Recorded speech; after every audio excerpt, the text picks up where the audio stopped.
Hello friends, அஸ்ஸலாமு அலைக்கும். Welcome to Yas cooking channel. எல்லாரும் எப்படி இருக்கீங்க? நல்லா இருக்கீங்கன்னு நம்புறேன். நாங்களும் இங்கே நல்லா இருக்கோம், அல்ஹம்துலில்லாஹ். இன்னைக்கு வீடியோவில் ஒன் டே ரொட்டீன் vlog தான் பார்க்க போகிறோம். அதோட சிம்பிளான லஞ்ச் மெனு, அதோட சிம்பிளான ஒரு முறுக்கு ரெசிபியும், கிராசரிஸ் எல்லாம் எப்படி மணி சேவிங் பண்ணுறது அப்படிங்கிறதும், கிச்சனை எப்பவுமே எப்படி நீட்டாக வச்சுக்கிறது அப்படிங்கிற மாதிரி சின்ன சின்ன டிப்ஸ் எல்லாம் சொல்லியிருக்கேன். வீடியோவை ஃபுல்லாக ஸ்கிப் பண்ணாமல் பாருங்கள். இன்னைக்கு லஞ்சுக்கு சிம்பிளாக பருப்பு ரசம் வச்சு மீன் பொரிச்சிடலாம் அப்படின்னு சொல்லிட்டு தான் பிளான் பண்ணியிருக்கேன்.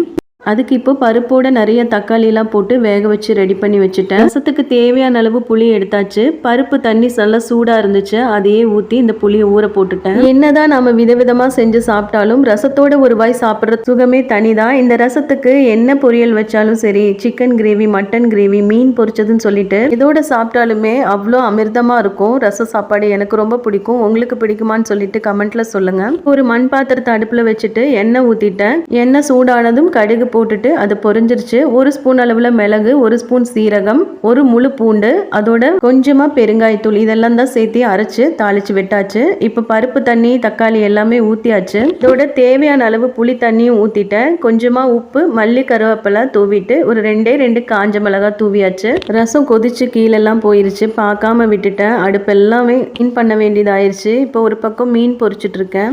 இந்த பருப்பு ரசம் வைக்கிறதுக்கு பருப்போட தக்காளி நிறைய சேர்த்து வேக வச்சுக்கோங்க. வெந்ததுக்கு அப்புறம் சூடு ஆறுனதும் நல்லா கை வச்சு பருப்பு தக்காளி எல்லாத்தையும் நல்லா கரைச்சி ரசத்துல ஊத்துங்க. டேஸ்ட் ரொம்ப சூப்பரா இருக்கும். இன்னைக்கு ஒரு சிம்பிள் லஞ்ச் தான், சாப்பாடு, ரசம், மீன் பொரிச்சது. நான் இது சாப்பிடவே ரொம்ப திருப்தியா இருந்துச்சு. இந்த மாதிரி சிம்பிளா ரசம் வச்சு ஏதாவது ஒரு பொரியல் எல்லாம் பண்ணி சாப்பிட்றதுக்கு எனக்கு ரொம்பவே பிடிக்கும். லஞ்ச் எல்லாம் ரெடி பண்ணி முடிச்சுட்டேன். அடுத்ததா ஸ்நாக்ஸ் வீட்டில் காலி ஆயிடுச்சு. சரி, முறுக்கு கொஞ்சம் செஞ்சு வச்சிடலாம் அப்படின்னு சொல்லிட்டு ஒரு குக்கர் எடுத்துட்டு 1 கப் அளவுல உளுந்து பருப்பு எடுத்திருக்கேன். 1 கப் உளுந்து பருப்பை நல்லா கழுகிட்டு சுத்தம் பண்ணி எடுத்துட்டு வந்துட்டேன். இந்த உளுந்து பருப்போட 1 கப் அளவுல தண்ணி ஊற்றி ஒரு 3 விசில் வர வரைக்கும் வேக வச்சு எடுத்துட்டு வந்துடலாம். இந்த முறுக்கு ரெசிபி இப்போதான் ஃபர்ஸ்ட் டைமா ட்ரை பண்ணேன். ரொம்ப சூப்பரா வந்துச்சு. நானுமே ஒரு வீடியோ பார்த்து தான் இதை ட்ரை பண்ணேன். ஆனால் எனக்கு ரொம்ப பர்ஃபெக்டா வந்துச்சு. எனக்கு ரொம்ப பிடிச்சது. வழக்கமாக முறுக்கு செய்யறதுக்கு பொட்டுக்கடலை மாவெல்லாம் அரைச்சு மாவுகளை எல்லாம் சலிச்சு இதுவே பெரிய டயர்ட் ஆயிரும், பெரிய வேலையாகவும் இருக்கும். ஆனால் இந்த முறுக்கு செய்கிறதுக்கு ரொம்ப ஈஸியாக இருந்துச்சு. அதே சமயம் ரொம்ப டேஸ்ட்டாகவும் இருந்துச்சு. இப்போ 3 விசில் விட்டு எடுத்துகிட்டு வந்துட்டேன். கையில் இப்படி எடுத்து மசிக்கும் போது நல்லா வெந்து ரெடியாக இருக்கணும். தண்ணியோட அளவு பாருங்கள், கரெக்டாக இருந்துச்சு. கையில் எடுத்து பார்க்கும்போது நல்லாவே வெந்திருந்துச்சு. இப்போ இது ஒரு மிக்ஸி ஜாரில் சேர்த்திட்டு நல்லா மைய அரைச்சி எடுத்துகிட்டு வந்துடலாம். என்னதான் விதவிதமாக ஸ்நாக்ஸ் எல்லாம் வெளியில் வாங்கி சாப்பிட்டாலும் வீட்டில் செய்கிற பலகாரங்களுக்கு தனி ருசி தான். அதோட நாம் வீட்டில் செய்யும் போது ஆரோக்கியமாகவும் இருக்கும், குவான்டிட்டியுமே ரொம்ப அதிகமாக இருக்கும். இப்படி செஞ்சு வச்சுட்டோம் அப்படின்னா பசங்க கேட்கும்போது எடுத்து கொடுத்துக்கலாம். நமக்கே வீட்டில் இருக்கும்போது ஏதாவது சாப்பிட்ணுன்னு தோணும். அப்போல்லாம் நாமளுமே எடுத்து 2 வாயில் போடலாம். யாராவது கெஸ்ட் வந்துட்டாங்கன்னா வச்சு கொடுக்கலாம். இப்போ 1 கப் உளுந்து பருப்பு எடுத்ததுக்கு 3 கப் அளவில் அரிசி மாவு எடுத்திருக்கேன். இது எந்த அரிசி மாவு அப்படின்னா, நான் போன டைம் ஒரு வீடியோ போட்டிருந்தேன். ரேஷன் அரிசியில் பலவிதமான டிஃபன் செய்யலாம் அப்படிங்கிற மாதிரி ஒரு வீடியோ போட்டிருந்தேன். அதில் இது எப்படி அரைக்கணும்னு சொல்லியிருக்கேன். ரேஷன் புழுங்கரிசி, பச்சரிசி எல்லாத்தையும் போட்டு கழுகிட்டு காய வச்சு அரைச்சி எடுத்த அரிசி மாவு தான் இது. 1 ஸ்பூன் எள்ளு, அதோட தேவைக்கு உப்பு போட்டுட்டு மாவை நல்லா பிசைஞ்சிட்டேன். கொஞ்சம் கூட தண்ணி ஊற்றவே இல்லை. இந்த மாவில் அரைச்ச மாவில் இருந்த தண்ணியே கரெக்டாக இருந்துச்சு. அதே மாதிரி இந்த முறுக்கு எண்ணெய் சூடு பண்ணி ஊற்ற வேண்டிய அவசியம் இல்லை. நான் உளுந்து பருப்பு மாவு நல்லா வெந்ததுனால எண்ணெய் அப்படியே ஊற்றி பிசைஞ்சு வச்சுக்கலாம். பாருங்க, நான் கொஞ்சம் கூட தண்ணி ஊத்தாம நல்லா பிசைஞ்சிட்டேன். இப்படி கையில எடுத்து உருண்டை பிடிக்கிறப்போ கையில் ஒட்டாமல் வரணும். அதுதான் கரெக்டான பக்குவமாக இருக்கும். இந்த மாவு சீக்கிரமாக காஞ்சு போயிடும். அதனால ஒரு ஈர துணி எடுத்து மாவு மேலே போட்டு வச்சுக்கோங்க. ஏன்னா காஞ்சு போச்சுன்னா பிழியறதுக்கு ரொம்ப கஷ்டமாக இருக்கும். அதனால இப்படி ஒரு ஈர துணி எடுத்து போட்டு வச்சுட்டு எந்த சைட்லேருந்து மாவு எடுக்கிறீங்களோ அந்த சைடை கொஞ்சம் துணியை நகர்த்தி விட்டுட்டு மாவு எடுத்து முறுக்கு பிழிஞ்சிக்கலாம். இப்போ ஒரு பேன் அடுப்பில் வச்சுட்டு எண்ணெய் ஊற்றி நல்லா சூடு பண்ணிக்கலாம். இந்த முறுக்குக்கு ஹை ஃப்ளேமில் தான் வைக்கணும். லோ ஃப்ளேம்லேயோ மீடியம் ஃப்ளேம்லேயோ வச்சிடாதீங்க. ஆரம்பத்திலிருந்து முடிகிற வரைக்குமே நீங்கள் ஹை ஃப்ளேமில் வச்சு தான் முறுக்கு சுடணும். இல்லை அப்படின்னா ஒன்றா வேகாது. அப்படி இல்லைன்னா எண்ணெய் நிறைய குடிக்க ஆரம்பிச்சிடும். இப்போ முறுக்கு பிள்ளையருக்கு இந்த மாதிரி 3 ஹோல்ஸ் வில்லாச்சு தான் எடுத்திருக்கேன். இதில் எல்லாம் எண்ணெய் தடவி ரெடி பண்ணி வச்சுக்கலாம். எண்ணெய் சூடாகிற இந்த கேப்பில் இதெல்லாம் பண்ணி ரெடி பண்ணிக்கலாம். நான் எப்போவுமே இந்த மாதிரி தான் செய்வேன். ஃபஸ்ட்டு பேட்ச் போடுறதுக்குள்ளே இன்னொரு பேட்ச் எல்லாம் கரண்டியில் புழிஞ்சு வச்சுருவேன். சில நேரங்களில் எண்ணெயிலேயே வேக வேகமாக பிழிஞ்சு விட்டுருவேன். முறுக்கு செய்கிறதெல்லாம் அவ்வளோ ஒரு கஷ்டமான விஷயமே இல்லை, ஈஸியாக செஞ்சிடலாம். 1/2 லிட்டர் எண்ணெய் இருந்தால் போதும். 50லிருந்து 100 முறுக்கு வரைக்கும் நம்ம செஞ்சுக்கலாம். இந்த மாதிரி ஃபஸ்ட்டு கரண்டியில் பிழிஞ்சு வச்சுக்கிறேன். இது வந்து பிகினர்ஸ்க்கு கொஞ்சம் யூஸாக இருக்கும் அப்படிங்கிறதுனால இந்த மாதிரி நான் காமிச்சிருக்கேன். எண்ணெயிலேயே வந்து டக்கு டக்குன்னு பிழிஞ்சு விட்டுக்கலாம், சீக்கிரமாக ரெடி ஆயிரும். இதோட டேஸ்ட் வந்து எனக்கு ரொம்ப ரொம்ப பிடிச்சிருந்துச்சு. ரொம்ப கிறிஸ்பியாக வந்துச்சு. ஃபஸ்ட்டு டைம் நான் ட்ரை பண்ணும்போது இவ்வளோ பர்ஃபெக்டாக வரும்னு நான் நினைக்கல. சரி, எதுக்கும் ஒரு வீடியோ எடுத்து வைப்போம் அப்படிங்கிறதுக்காக தான் எடுத்தேன். ஆனால் அல்ஹம்துலில்லாஹ் எனக்கு நல்லாவே பர்ஃபெக்டாக வந்துச்சு இந்த முறுக்கு. இப்போ எண்ணெய் சூடாயிருச்சு. ஒரு முறுக்கா போட்டு பிழிஞ்சு எடுத்துக்கலாம். எப்பவுமே எண்ணெய்க்குள்ளே முறுக்கை போட்டோன்னையும் திருப்பி போடவே போடாதீங்க. நல்லா பபிள்ஸ் எல்லாம் அடங்கினதுக்கப்புறம் அப்புறமா திருப்பி போடுங்க. அதுக்கப்புறமா திரும்பியும் பபிள்ஸ் அடங்கினதுக்கப்புறம் திருப்பி போடுங்க. உடனே முறுக்கெல்லாம் திருப்பி போட்டால் உடஞ்சி போயிடும். இங்கே பாருங்கள், நம்ம போட்டதுக்கப்புறம் எவ்வளோ பபிள்ஸ் வந்துட்டு இருக்கு. இப்போ அடங்கினதுக்கப்புறம் திருப்பி போட்டுட்டோம் அப்படின்னா உடையாமல் ரொம்ப சூப்பராக வரும். எல்லா சமையலுமே ஈஸியான ஒரு விஷயம்தான். அதில் நம்ம சின்ன சின்ன விஷயங்கள் மட்டும் தெரிஞ்சுக்கிட்டா போதும், எல்லாமே ஈஸியாகவே செய்யலாம்.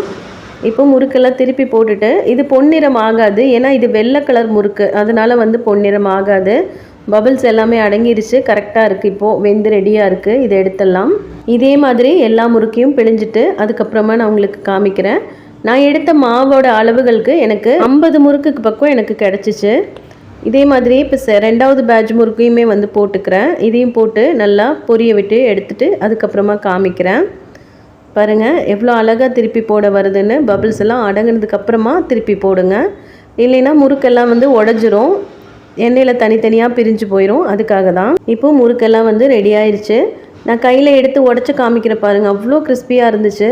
நான் சேர்த்துன அந்த அரிசி மாவுமே ரொம்ப ரொம்ப சூப்பராக இருந்துச்சு. எனக்கு இவ்வளோ பர்ஃபெக்டாக முறுக்கு வரும் அப்படின்னு நான் எதிர்பார்க்கவே இல்லை. நீங்களும் இந்த தீபாவளிக்கு இதே மாதிரி ட்ரை பண்ணி பாருங்கள்.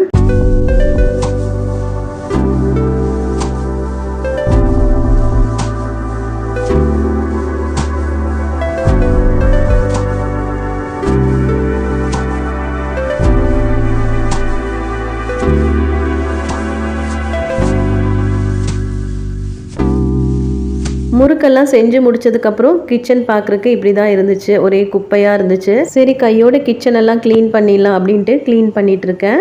இன்றைக்கி கொஞ்சம் டீப் க்ளீனே பண்ணிடலாம் அப்படின்ட்டு பண்ணிகிட்ருக்கேன். நான் வாரம் இந்த மாதிரி க்ளீன் பண்ணி வச்சுருவேன். ஏன்னா ரொம்ப குப்பை சேர்ந்துருச்சு அப்படின்னா நம்ம ஒரே நாளில் க்ளீன் பண்ணிகிட்ருக்க முடியாது.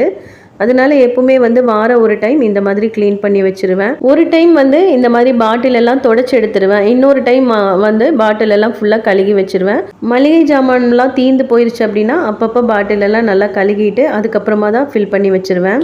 டெய்லியுமே வந்து க்ளீன் பண்ணும்போதெல்லாம் இதையெல்லாம் நகர்த்திட்டு இங்கே இருக்கிற குப்பைகளை எல்லாமே இந்த மாதிரி தொடச்சிட்டு தான் வந்து வீடெல்லாம் கூட்டி விடுவேன். டெய்லியும் ஒரு டைம் வந்து வீடெல்லாம் நான் கூட்டி விடுவேன். அப்போ வந்து இது எல்லாத்தையும் நல்லா ப்ராப்பராக இப்படி க்ளீன் பண்ணிவிட்டு அதுக்கப்புறம் தான் வீடெல்லாம் கூட்டி விடுவேன். டிவியெல்லாம் தூசி தட்டிட்டு, பெட்டெல்லாம் தூசி தட்டிட்டு, எல்லாமே வந்து கீழே இருக்கிற தூசி எல்லாத்தையும் தட்டிட்டு அதுக்கப்புறம் தான் வீடு கூட்டி விடுவேன். சும்மா சீமார் எடுத்து இந்த குப்பையை மட்டும் கூட்டி தள்ளுற வேலை எனக்கு பிடிக்காது. இந்த அரைகுறை வேலையெல்லாம் வந்து சுத்தமாக பிடிக்காது. செஞ்சால் வந்து நல்லா நீட்டாக செஞ்சிடணும். அப்படியும் சில நாள் வந்து ரொம்ப சோம்பேறித்தனமாக இருக்குன்னு சொல்லிட்டு போட்டு வச்சோன்னு வச்சுக்கோங்களேன், யாராவது ஒரு கெஸ்ட் வந்துடுவாங்க நம்ம வீட்டுக்கு. அப்போ தான் வீடெல்லாம் பார்க்குறக்கு ரொம்ப நீட்டே இல்லாமல் இருக்கும். ஐயோ, வந்தவங்க என்ன நினச்சாங்களோ அப்படின்னு சொல்லிட்டு ரொம்பவே கவலையாக இருக்கும். ஆனால் கண்டிப்பாக பேசுவாங்க, வீடெல்லாம் பாரு எப்படி நீட்டாக இல்லாமல் போட்டு வச்சுருக்கா அப்படின்னு சொல்லிட்டு கண்டிப்பாக பேசுவாங்க. ஏன்னா நான் பேசியிருக்கேன். நான் யாராவது வீட்டுக்கு போகிறப்போ என்ன வீடெல்லாம் இப்படி நீட்டே இல்லாமல் வச்சுருக்காங்க அப்படின்னு சொல்லிட்டு எனக்கு தோணியிருக்கு. நான் பேசவும் செஞ்சுருக்கேன். அப்படி தானே நம்மளையும் பேசுவாங்க அப்படின்னு நானே யோசிச்சுட்டு அப்படியே போயிடுவேன். டெய்லியும் ஒன்ஸ் வந்து இந்த மாதிரி தொடச்சி விட்டுட்டு எனக்கு வீடு பெருக்கி விட்டால் ரொம்ப திருப்தியாக இருக்கும். என்ன ஒரு 10 நிமிஷம் வேலை, அவ்வளோதான். அதுக்காக நம்ம அலுப்பு பார்த்தோம் அப்படின்னா ரொம்ப நீட் இல்லாமல் போயிடும் கிச்சனெல்லாம். கிச்சன் நீட்டாக இருந்தால் தான் நம்ம சமைக்கிறதுக்குமே வந்து ஒரு சந்தோஷமாக இருக்கும். நான் வந்து எப்போவுமே ஒரே நாளில் எல்லா வேலையும் செய்ய மாட்டேன். பிரித்து தான் செய்வேன். ஒரு நாள் வந்து துணி துவைக்கிற வேலை, அப்புறம் இன்னொரு நாள் வந்து மாப் போடுற வேலை, வீடெல்லாம் ஒட்டடை அடிக்கிற வேலை, அப்புறம் ஒரு நாள் வந்து கிளீனிங் வேலைன்னு சொல்லிட்டு பிரித்து செஞ்சோம் அப்படின்னா நமக்கு வந்து டயர்ட் இல்லாமல் இருக்கும். ஒரே நாளில் எல்லா வேலையும் இழுத்து போட்டு செஞ்சோம் அப்படின்னா 2 நாளைக்கு எந்திரிக்கவே முடியாது. அதனால் மற்ற வேலைகளும் பாதிக்கப்படும். அதனால் ஒரே நாளில் எல்லா வேலையும் செய்யாமல் பிரித்து செஞ்சோம் அப்படின்னா ரொம்ப ஈஸியாக இருக்கும். ஒரே நாளில் செஞ்சோம் அப்படின்னா அவ்வளோதான், நான் காலியாயிருவேன். அதனால் அந்த மாதிரி செய்யவே மாட்டேன் எப்போவுமே. இப்போ எல்லாருக்குமே வந்து சிசேரியன் பண்ணுறதுனால நமக்கு வந்து பேக் பெயின் எல்லாம் இருக்கு இல்லையா, அதனால் இந்த மாதிரி இழுத்து போட்டு எல்லா வேலைகளும் செய்யும்போது 2 நாளைக்கு எந்த வேலையுமே செய்ய முடியாத அளவுக்கு ரொம்ப டயர்ட் ஆயிடணும். ஏன்னா நம்மெல்லாம் சாப்பிட்ற சாப்பாட்லேயுமே வந்து அவ்வளோ ஒன்றும் ஹெல்த்தியானது கிடையாது. அதனால எல்லா வேலையும் இழுத்து போட்டு செஞ்சு டயர்ட் ஆகிக்காம அந்தந்த வேலைகளை அப்பப்போ முடிச்சிருங்க. அதே மாதிரி கிச்சன் எப்பவுமே கிளீனாக இருக்கிறதுக்கு பேசிக்கான ஒரு விஷயம் என்னன்னா சிங்க்ல வந்து பாத்திரமே சேர விடாதீங்க. கிச்சனுக்குள்ள சிங்க்ல வந்து பாத்திரம் இருந்துச்சு அப்படின்னாலே அந்த கிச்சன் பார்க்கறதுக்கு ஒரு நீட்டே இல்லாமல் இருக்கும். நம்ம வேலை செய்யறதுக்குமே ஒரு இன்ட்ரெஸ்டே இல்லாமல் ஆயிரும். அதனால அப்பப்போ கை பாத்திரத்தை கழுகி வச்சுட்டோம் அப்படின்னா கிச்சன் பார்க்கறதுக்கு எப்பவுமே நீட்டாக இருக்கும். இப்போ பேசிட்டே வந்து எல்லாத்தையும் தொடச்சாச்சு. ஃபஸ்ட்டு நான் எப்பவுமே லிக்விட் போட்டு ஃபஸ்ட்டு நல்லா தொடச்சிக்குவேன். அதுக்கப்புறம் அந்த துணியை வந்து நல்ல தண்ணியில் நல்லா வாஷ் பண்ணிவிட்டு திருப்பியும் அந்த தண்ணியில் ஒரு டைம் தொடச்சிட்டு அதுக்கப்புறம் ட்ரையான துணியை வச்சு தொடச்சிக்குவேன். எல்லாமே அப்படி தான் பண்ணுவேன். இந்த நியூஸ் பேப்பர்லாம் அடிக்கடி எடுத்து போட்டுக்குவேன். ஒரு டைம் வந்து அப்படியே போட்டுருவேன், இன்னொரு டைம் வந்து மாற்றி போடுவேன். இந்த மாதிரி சின்ன சின்ன வேலைகள் வந்து நம்ம அப்பப்போ முடிச்சு வச்சுட்டோம் அப்படின்னா நம்ம ஒரு நாள் உட்காந்து பெருசாக இதெல்லாம் செஞ்சுட்டு இருக்கணும் அப்படின்னு அவசியமே இருக்காது. இந்த குட்டி குட்டி பாட்டில் எல்லாம் இங்கே வந்து நம்ம அடுப்புக்கிட்ட சமைக்கிறதுனால மேலெல்லாம் பிசுபிசுப்பாயிரும். அதனால ஈர துணியை வச்சு துடைக்கும் போது அந்த பிசுபிசுப்பு எல்லாமே போயிடும். இந்த எண்ணெய் பாட்டில், உப்பு ஜாடி எல்லாமே வந்து அடிக்கடி வந்து இப்படி க்ளீன் பண்ணி வச்சிடணும். இல்லைன்னா நம்ம சமைக்கும் போது இந்த பாட்டில் எல்லாம் எடுத்தோன்னு வச்சுக்கோங்களேன், சில நேரங்களில் அந்த பிசுபிசுப்புக்கே வந்து கையில் வலிக்கு கீழே விழுந்துடும். எனக்கு இந்த கண்ணாடி பாட்டில்லாம் யூஸ் பண்ணுறதுக்கு ரொம்பவே பிடிச்சிருக்கு. நம்ம கிச்சனில் வந்து இந்த மாதிரி கண்ணாடி பொருட்கள் யூஸ் பண்ணணும் அப்படின்னா நம்ம பொறுமையாக இருப்போம் அப்படின்னு சொல்கிறாங்க. அது எந்த அளவுக்கு உண்மைன்னு எனக்கு தெரியல. உங்களுக்கு தெரிஞ்சால் கமெண்ட்டில் சொல்லுங்கள். இப்போது எல்லாத்தையுமே வந்து தொடச்சிட்டேன். பாட்டில் எல்லாம் மூடிக்கு மேலே எல்லாத்தையுமே வந்து தொடச்சி வச்சாச்சு. முறுக்கு சுட ஸ்டார்ட் பண்ணி இவ்வளோ வேலையா அப்படிங்கிற மாதிரி கூட தோணுச்சு. இருந்தாலும் பரவாயில்ல, நமக்கு பிடிச்சதை சாப்பிட்றதுக்கு கொஞ்சம் மெனக்கெட்டா தப்பில்லை தானே. இப்போ எல்லாமே இந்த மாதிரி நல்லா க்ளீன் பண்ணிட்டேன். வழக்கமாக செய்கிற வேலையை விட கொஞ்சம் அரை மணி நேரம் ஜாஸ்தி ஆயிடுச்சு. இருந்தாலும் ஓகே. இந்த கேஸ் ஸ்டவ் எல்லாம் வந்து எப்பவுமே நான் சமையல் வேலையெல்லாம் முடிச்சதுக்கப்புறம் நீட்டாக வந்து க்ளீன் பண்ணி வச்சிருவேன். நான் இதுக்கு முன்னாடி வாங்கின கேஸ் ஸ்டவ் பார்த்தீங்கன்னா ஒரு 15 வருஷமாக யூஸ் பண்ணிட்டு இருந்தேன். அது பார்க்குறக்கு எப்பவுமே வந்து நல்லா பளிச்சுன்னு இருக்கும். இது இப்போ தான் ரீசெண்ட் டேஸாக தான் வாங்கினது. இதையுமே அதே மாதிரி தான் நீட்டாக தொடச்சி வச்சிருவேன். நம்ம பக்கத்துலேயே நின்று டீ போட்டுட்டு இருப்போம், பால் அடுப்பில் வச்சுருப்போம். அப்போல்லாம் வந்து அடுப்பில் பொங்கி போகாது. கொஞ்சம் அந்த சைடு போனதுக்கப்புறம் எல்லாம் பொங்கி வழிஞ்சிரும். அதோடைய காலையில் நேரம் அவசரமாக நம்ம சமைச்சிட்டு இருப்போம். அந்த அடுப்பு ஃபுல்லாகவே ஒரு மாதிரி கலரில் ஆயிரும். இதெல்லாம் அப்பப்போ இந்த கம்பி நாரை வச்சு நம்ம தொடச்சி எடுத்துட்டோம் அப்படின்னா அதெல்லாம் க்ளீன் ஆயிரும். இப்போ பாட்டில் மூடி எல்லாமே வந்து இப்போ க்ளீன் பண்ணிட்டேன். அடுத்ததாக வந்து கிராசரிஸ் எல்லாம் ஃபில் பண்ணி வச்சிடலாம் அப்படின்ட்டு இப்போ தான் பார்த்தேன். ஒரு சில பொருட்கள் எல்லாம் தீர்ந்து போயிருந்துச்சு. சரி, அதெல்லாம் வந்து ஃபில் பண்ணி வச்சிடலாம் அப்படின்ட்டு ஃபில் பண்ணிட்டு இருக்கேன். நாம இந்த மாதிரி மளிகை பொருட்கள் எல்லாம் தீர்ந்துருச்சு அப்படின்னா அப்பப்போ பார்த்து இந்த மாதிரி ரீஃபில் பண்ணி வச்சுட்டோம் அப்படின்னா காலையில் நேரம் ஹரிபரியாக நம்ம வேலை செஞ்சுட்டு இருப்போம். அப்போ ஏதாவது ஒரு பொருள் இல்லை அப்படிங்கும் போது ஒரு டென்ஷன் ஆயிரும். அதனால இந்த மாதிரி நான் க்ளீன் பண்ணும்போது எது இல்லை அப்படின்னு எல்லாம் பார்த்து அப்பப்போ வந்து நான் ஃபில் பண்ணி வச்சிருவேன். இந்த பாக்ஸ் வந்து ஃபஸ்ட்டு கடுகு, சீரகம் இதெல்லாம் தான் போட்டு வச்சுட்டு இருந்தேன். எல்லாமே சிந்தி ஒன்னோட ஒன்று கலந்துருது. அதனால சரி மசாலா பாக்ஸாக வச்சுக்கலாம் அப்படின்ட்டு வச்சுருக்கேன். சமையல் செய்யும்போது இதெல்லாம் எடுத்து பக்கத்தில் வச்சுட்டாலே போதும். எல்லா மசாலாவும் இதுலேயே இருக்குது. வேலை செய்யறதுக்குமே ரொம்ப ஈஸியாக இருக்கும் எனக்கு. இப்போ சாம்பார் தூள் தான் வந்து நான் ரீஃபில் பண்ணிட்டு இருக்கேன். இந்த கிராசரிஸ் எல்லாம் நாங்கள் எங்கே வாங்குவோம் அப்படின்னா டிமார்ட்டில் தான். எப்பவுமே வந்து டிமார்ட்டில் தான் வாங்குறது. ஃபஸ்ட்டெல்லாம் வந்து தீர்ந்து போயிடுச்சு அப்படின்னா பக்கத்தில் இருக்கிற டிபார்ட்மெண்டல் ஸ்டோரில் போய் வாங்கிட்டு இருப்போம். அங்கே போய் வாங்கும்போது நமக்கு ரேட் ரொம்ப அதிகமாக இருக்க மாதிரி இருக்குது. அங்கே ஒரு 2000 ரூபாய்க்கு வாங்கின பொருளையும் டிமார்ட்டில் 2000 ரூபாய்க்கு வாங்கின பொருளையும் வச்சு பார்க்கும்போது நிறைய டிஃப்ரெண்ட்டாக இருக்குது. அதனால இப்போ எல்லாமே வந்து நாங்கள் கொஞ்சம் தீர்ந்து போனாலும் உடனே டிமார்ட் போயிடுது. எனக்கு வந்து ஒரு 2000 ரூபாய்க்கு வாங்கினா போதும், 1.5 மாதம் எனக்கு அதுவே வந்து தாட்டும். இப்போ எல்லா பாட்டிலையும் கொட்டி ரீஃபில் பண்ணி வச்சுட்டேன். எல்லாத்தையும் தொடச்சும் வச்சுட்டேன் கையோட. நம்ம டிமார்ட் போகிறப்போ இப்போ நீங்கள் கிராசரிஸ் மட்டும்தான் வாங்குறீங்க அப்படின்னா அதுக்கு மட்டும் பிளான் பண்ணிட்டு போங்க. இல்லை கிச்சன் ஐட்டம்ஸ் வாங்குறீங்க அப்படின்னா அதுக்கு தனியாக பிளான் பண்ணிட்டு போங்க. ஏன்னா நிறைய ஜென்ஸுக்குள்ள பிரச்சனை என்னென்னா டிமார்ட் போனால் எவ்வளோ காசு இருந்தாலும் பத்தாது அப்படின்னு சொல்லி புலம்புவாங்க. நம்ம செய்கிற சின்ன சின்ன தவறுகள்னால தான் அந்த பிரச்சனை வருது. கிராசரிஸ் வாங்குறோன்னு சொல்லிட்டு போவோம், மேலே போய் ஏதாவது கிச்சன் ஐட்டம்ஸ் பார்த்தா அதை எடுத்துக்குவோம்.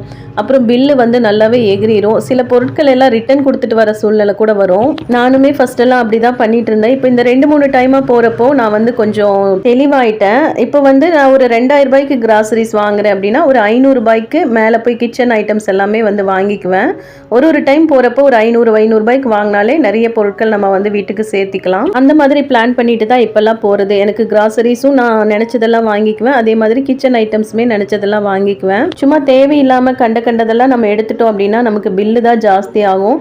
சில நேரங்களில் வீட்டில் வந்து பில் செக் பண்ணும்போது நமக்கே தெரியாது, ஒரு சில பொருட்கள் ரேட் அதிகமாக இருக்கும். அதனால இப்போல்லாம் வந்து பார்த்து தான் வாங்குறது. அடுத்ததாக வந்து இந்த லிக்விட் வந்து ஃபில் பண்ணி வைக்கணும், அதையும் ஃபில் பண்ணிடலாம் அப்படின்னு சொல்லிட்டு. இது நான் வந்து ஷார்ட்ஸ் வீடியோவில் போட்டப்போ இது எங்கே வாங்கினீங்க அப்படின்னு சொல்லிட்டு நிறைய பேர் கேட்டீங்க. இது நான் டிமார்ட்டில் தான் வாங்கினேன். இதோட ப்ரைஸ் வந்து 100 ரூபா தான். டிமார்ட்டில் குவாலிட்டி எல்லா ப்ராடக்டோட குவாலிட்டியுமே ரொம்ப சூப்பராக இருக்குது. ரேட் வைஸுமே ரொம்ப பரவாயில்ல அப்படின்னு தான் தோணுது. 20 ரூபா 30 ரூபாய்க்கு எல்லாமே கண்ணாடி கண்டெய்னர்ஸ் எல்லாமே கிடைக்குது. ஆனால் ஆன்லைனில் வந்து அந்த ரேட்டுக்கு கிடைக்காது. ஏன்னா அவங்க வந்து உடையாமல் கொண்டு வரணும் இல்லையா, அதனால் பேக்கிங்க்கெல்லாம் அவங்களுக்கு எக்ஸ்ட்ரா காஸ்ட் ஆகும் அப்படின்னு நினைக்கிறேன். நானும் வந்து மீஷோல எல்லாம் செக் பண்ணி பார்த்தேன். இந்த கிளாஸ் ஐட்டம்ஸ் எல்லாம் ரொம்ப விலை ஜாஸ்தியாக இருக்குது. அதனால் டிமார்ட்டில் தான் எல்லாமே வாங்கினேன். ஃபைனலாக என்னோட கிச்சன் க்ளீன் பண்ணதுக்கப்புறம் இப்படி தான் இருந்துச்சு. பார்க்குறக்கே ரொம்ப திருப்தியாகவும் ரொம்ப சந்தோஷமாகவும் இருந்துச்சு.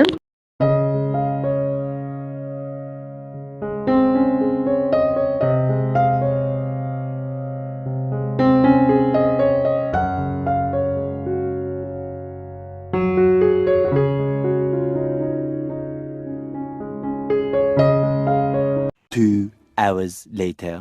எல்லா வேலையும் பார்த்து முடிக்கிறதுக்குள்ளே ரொம்ப டயர்ட் ஆயிடுச்சு. போய் ஃப்ரெஷ் ஆகிட்டு நல்லா சாப்பிட்டுட்டு ஒரு 2 மணி நேரம் நல்லா தூங்கி எழுந்திரிச்சு திருப்பியும் கிச்சனுக்குள்ளே வந்தாச்சு. டீ போட்டு குடிச்சிட்டு ஒரு 2 முறுக்கு எடுத்து சாப்பிட்டுட்டு வீட்டில் காய்கறி எல்லாம் காலி ஆயிடுச்சு. எங்கள் வீட்டு பக்கத்தில் வாரம் ஒரு முறை சந்தை போடுவாங்க. அங்கே தான் வந்து கிளம்பலாம் அப்படின்ட்டு கிளம்பிட்டு இருக்கேன். இப்போ நான் வந்து அம்மா வீட்டுக்கு போயிட்டுருக்கேன். என் வீட்டிலேருந்து ஒரே ஒரு சந்து தான் அம்மா வீட்டுக்கு.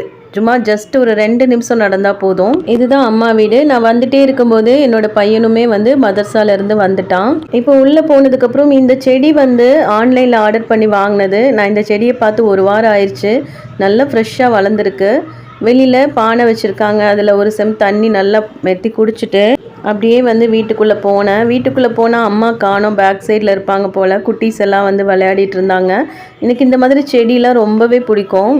அம்மா வீட்டுக்கு வெளியில் ஜாதி மல்லிப்பூ, மல்லிகைப்பூ செடி எல்லாமே இருந்துச்சு. இது வந்து அண்ணன் பையன், இது வந்து தம்பி பொண்ணு. கேட்டுக்கு வெளியில் போகலாம் அப்படின்னு சொன்னால் சரி அதான் கூட்டிகிட்டு போயிட்டுருக்கேன். இப்போ இருக்கிற குழந்தைங்களுக்கெல்லாம் வந்து பாதுகாப்பே இல்லை. நாம் தான் வந்து குழந்தைங்கள கண்ணும் கருத்துமாக பார்த்துக்கணும்.